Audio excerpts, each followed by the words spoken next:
Bom, já começa o programa falando sobre um assunto que na semana passada teve uma grande repercussão com relação à anulação de um casamento pela Santa Sé e também um casamento civil. Mas vamos entender como é que as religiões acolhem os casais do segundo casamento. Por isso eu convidei para essa conversa dois teólogos, né? O Pedro Noia, que é teólogo e terapeuta familiar, e o Padre Esteban Soares Souza, que é teólogo formado em Direito Matrimonial Canônico. Obrigada pela presença de vocês. E para poder ajudar e falar sobre a questão do divórcio, pelo número recorde do Espírito Santo, eu convidei a advogada Flávia Brandão Maia para falar um pouquinho e tirar suas dúvidas em casa também. Obrigada, Flávia, por ter vindo. Só para a gente poder entender, muitos casais, por uma opção, por várias situações, decidiram terminar esse primeiro casamento. Muitos se afastaram da igreja. Eu acho que até a Igreja Católica demorou um pouco a ter, o senhor pode me corrigir, padre, mas a ter esse acolhimento a esses casais. Isso é novo? Sim. De quanto tempo, mais ou menos? Relativamente novo, né? Até pouco tempo atrás não havia muitos divórcios, então não se colocava em questão acolhida ou não, né? Mas nas últimas décadas, últimos 20, 30 anos, até um pouco menos, devido com certeza ao número aumento excessivo dos divórcios, a igreja teve que dar uma resposta, né? Não pode ficar indiferente. Através da pastoral familiar, existe o grupo dos casos especiais, que são os casais segundo união, onde a igreja procura fazer o máximo para acolher. E a prática também pastoral do dia a dia, os casais são sempre bem acolhidos. Né? Quer dizer, eles não podem fazer uma nova cerimônia religiosa, casar novamente na igreja. Eles podem fazer parte da comunhão? Eles podem comungar? Eles podem participar de tudo, com exceção da comunhão eucarística. Ainda isso não. Mas tem grupos para acolher e ter conversas, ter ações, isso ainda está bem forte. Ainda é um pouco incipiente, na verdade, né? Mas existem os grupos, como eu falei, da pastoral familiar, dos chamados casos especiais, que são encontros que são feitos com estes casais segundo união. Encontros mensais, né? Retiros. E o senhor percebeu uma boa aceitação? Existe uma boa aceitação. Um número considerável de casais que procura, sim. E Pedro, nas igrejas protestantes, como que isso acontece? É possível um segundo casamento? Apesar de teologicamente a gente ser contrário ao divórcio, a igreja protestante ela entende, né? Segundo o que Jesus mesmo deixou escrito para nós, que há uma motivação que pode ser dada para o casal se divorciar, que é o adultério. Está escrito em Mateus capítulo 5. Em Mateus capítulo 19, Jesus volta a falar nessa questão do divórcio, dizendo que isso foi possível através da dureza do coração do homem e que no princípio não era assim. O plano original era que o homem casado permanecesse casado até que a morte o separasse. Mas em Mateus capítulo 12 tem uma coisa interessante que vale a pena ressaltar, que diz que o único pecado que não tem perdão é o pecado da blasfêmia contra o Espírito Santo.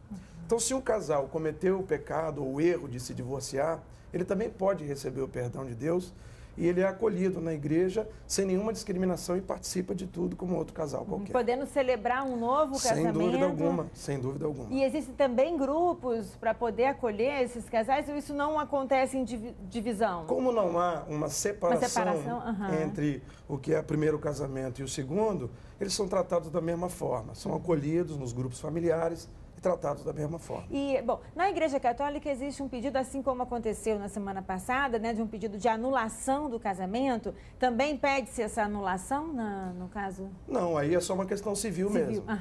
No caso da Igreja Católica, precisa passar por essa anulação, pedindo, aqui no Brasil, pedindo a Santa Sé, quer dizer, existem muitos casos aqui no Estado desses pedidos?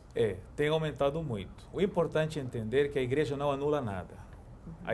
Porque nós somos fiéis àquilo que está na Sagrada Escritura, Mateus 19 e Marcos 10. O que Deus uniu, homem não separe.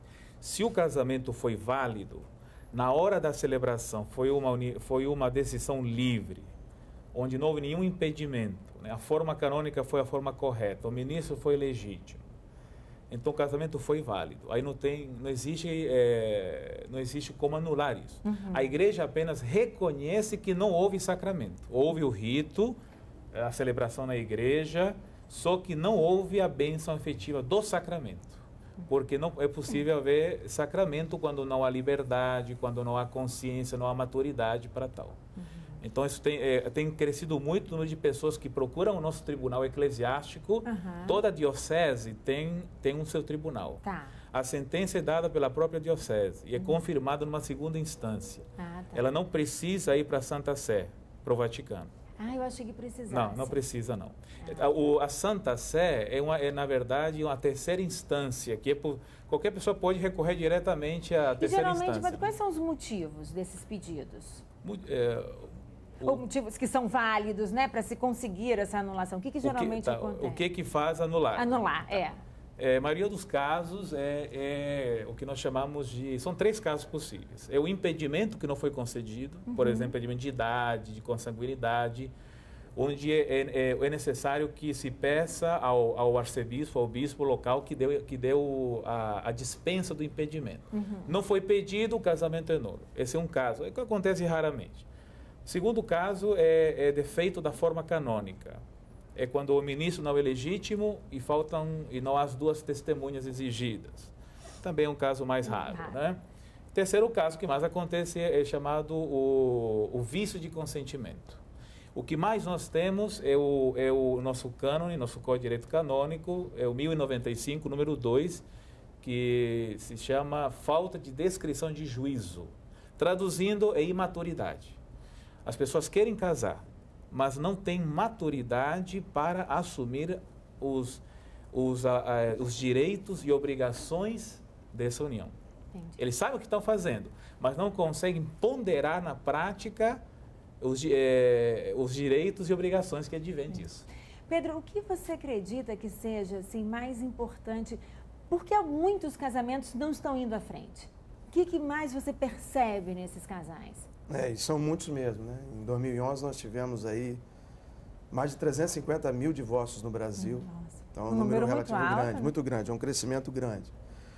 Em primeiro lugar, é que o próprio Padre Estevão já tocou no assunto, a imaturidade, a precipitação nos relacionamentos leva os nossos jovens, às vezes, a coabitarem, a terem intimidade.